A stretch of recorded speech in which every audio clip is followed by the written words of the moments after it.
Everyone, welcome back. Polestar is targeting the Porsche 911 with the production of its Polestar 6, the Roadster that is yet to come. But this car will be coming in 2026, and I'm quite excited for this car. Now that manufacturing production of this car has been confirmed by Polestar, it leaves a lot of questions out there for a lot of people. So earlier this month, Polestar, a Volvo and Geely subsidiary, revealed that it would take the stunning O2 concept and turn it into a real-world, road-legal Polestar 6 Roadster.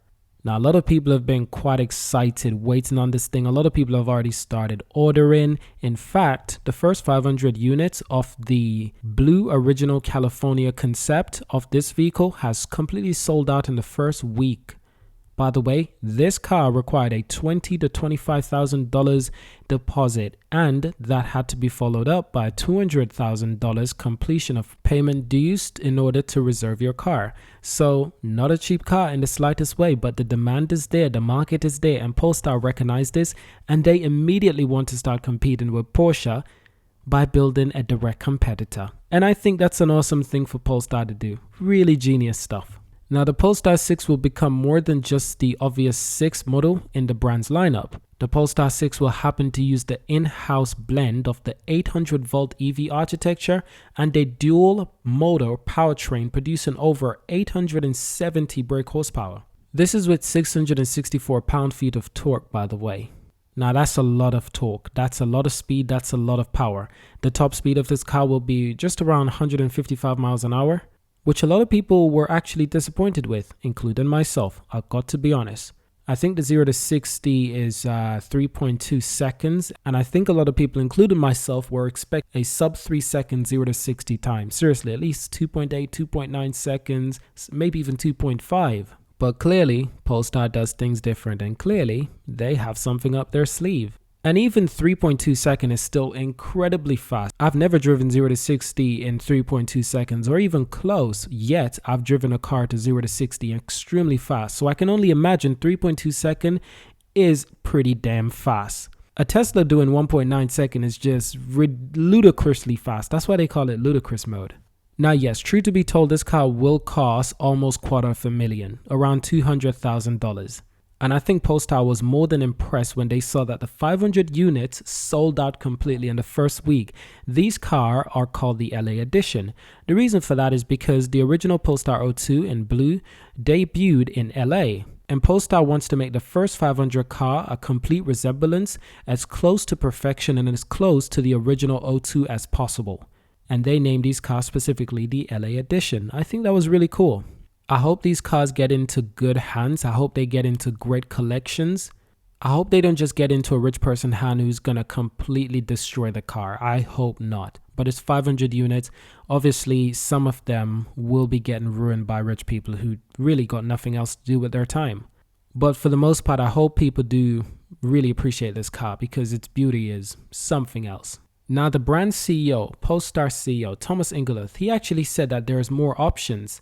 In his Top Gear interview, he said in his own words, and I quote, "This car is part of the factory setup. It is definitely something that we rather think of producing, not hundreds of cars per year, but thousands. And therefore, it will have a range with different drivetrains. And that is all to come in the next 3 years. Yes, you heard that right. It's coming in 2026. Now, this contrasts the brand's previous Halo model, the Polestar 1. That was the brand's first vehicle, which was built for only 3 model years with 500 units per year produced. That's how rare the Polestar 1 is. Only 500 units were produced per year, and it looks like there's only a couple of thousands of these vehicles around the world of the Polestar 1s. That's incredible. I did not know it was that low in percentage. I thought there might have been at least 10,000, 20,000, maybe even 50,000, but apparently not even close. There's only a couple thousand Polestar 1s in the world. And I personally think Polestar did this strategically. They want to build the type of cars that collectors want. The kind of cars that are low in supply. The kind of cars that only a few people can buy. This adds a luxury concept to the idea of the brand. If the car is rare, more people will be more enthusiastic about the brand. More people will be more excited about the brand. Because rarity adds value. We all know this. And I think that's what Polestar is following. They're following that strategy, that model, that style of promotion. They're a new company and they need to set themselves apart. And they're going with rarity and premium EVs. And I love it. I absolutely love it. Now, the good thing is that the various options will attract various buyers by virtue of price hierarchy. And while Ingolith did not specify state which powertrain and motor configuration would be available, it stands to reason that a single motor, rear-wheel drive Polestar 6 will be more affordable option. Of course it will. And I hope that apart from the LA edition, the normal version of this car, I hope that it starts a bit more reasonable, not $200,000, at least reduce it by $50,000, at least, just to make it a bit more affordable. Because if it really is to compete against the Porsche 911, it's gonna need to attract the right personality. A typical 2022 Porsche 911 Carrera, that starts at $101,000 to $144,000 depending on configuration. So you see what I mean? The Polestar 6 starting at $200,000, it's going to be a bit hard to compete against the 911. Polestar needs to reduce that price by a lot for the normal car. They haven't released the pricing of the normal car. The $200,000 is only for the first 500 models. It's not for the normal car. The normal car should be a lot more affordable. That's obvious. But also keep this in mind. Electric cars are typically way more expensive than gasoline car and petrol cars. That's because the batteries just cost way more. So naturally, if Porsche were to build a 911 electric car, it would cost a lot more than the current petrol 911. It will cost a lot more. So while Polestar can probably reduce the price of their Polestar 6 a little bit, I don't think it's going to be as cheap as a normal 911. Unfortunately, the EV world just doesn't work that way. It's not that kind. Don't be confused. More affordable with down market. This will be a halo car. And one Ingolith directly compares to the Porsche 911. That's what the CEO said. They directly compare this car with the Porsche 911. We created a bonded aluminium platform, which is in the premium segment at the very top. And here we are competing with Porsche 911 and that type of car. That's what the CEO had to say. I love that they're competing with Porsche. The brand refuses to compromise as it intends to upmarket appeal, ruling out a more affordable sports car image. Look at the horsepower you're getting. What momentum. I mean, why we give away the car for free? And this is what Ingolith had to say, and I quote, "Why should we give away the car for free? You're getting a lot of horsepower."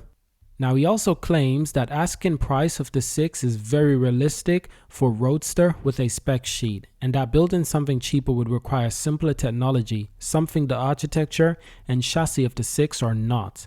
That's true, this car does not scream cheap as the Porsche 911. It will be a little bit more expensive than the Porsche 911. This car screams something out of a sci-fi movie. It screams something extremely expensive, something extremely rare. You don't see cars that look anything close to this on the road. Nothing close to this on the road. And I like that it looks very different to other Roadster. It looks different to a lot of other Roadster. I just love that. Now, everything about the Polestar 6 will be upmarket, right down to the soundtrack, which is key focal point for the vehicle's development. There has been more audible feedback on the accelerating and pushing the power, he said. This is what the CEO had to say. He also had to say, we're actually working on that with the electric engines, really tuning the sound in order to give you that feedback. It will be refined, however, and Ingolith say that by reducing the volume, you hear things that you didn't hear before. Targeting the 911 is a tough ask. It's a sport car benchmark for a reason. Good luck, Porsche. I think the Polestar 6 is beyond anything that I could ever dream of being created by Polestar. That's why I'm so excited for this car. And I can't wait to see the comparisons of this car being made against the Porsche 911. I think it makes for a great competitor. So I hope you enjoyed this video. Thank you for watching. Subscribe to see more. Leave a like, leave a comment. And of course, I will see you in our next video.